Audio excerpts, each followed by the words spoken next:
মালবাহী একটি ট্রেনের ৩টি ট্যাংকার লাইনচ্যুত হয়ে খুলনার সঙ্গে রাজশাহী সহ উত্তরবঙ্গের রেল যোগাযোগ বন্ধ হয়ে গেছে।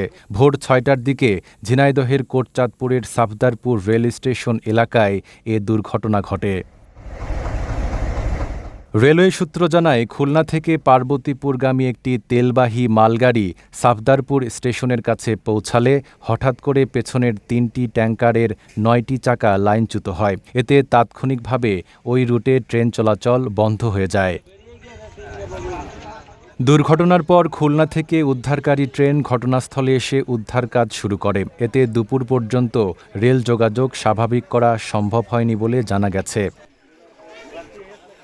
এদিকে স্টেশন কর্তৃপক্ষ জানিয়েছে, দ্রুত লাইন সচল করতে কাজ চলছে, তবে কখন ট্রেন চলাচল স্বাভাবিক হবে তা নিশ্চিত নয়। কারণ অনুসন্ধান কমিটি আছে, কমিটি আপনার বলতে পারবে, রিপোর্টের পরে বোঝা যাবে। আপনার উদ্ধার যান চলতেছে। উদ্ধার মালগাড়িটা আপনার খুলনা থেকে ছেড়ে আসা আছে পার্বতী অভিমুখী KIP 7 আপ গাড়িটা আপনার দুর্ঘটনার লাইনচ্যুত হয়।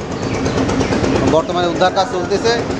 আমরা খুব বেশি সময় মনে হয় লাগবে না। একটা বিটিও উঠছে আর কি লাইনে, আর 2টা বিটিও আছে। এটা ওঠার পরে মেন লাইনটা ঠিক করলে গাড়ি চলাচল স্বাভাবিক হবে। কত সময় লাগতে পারে ধারণা আনুমানিক?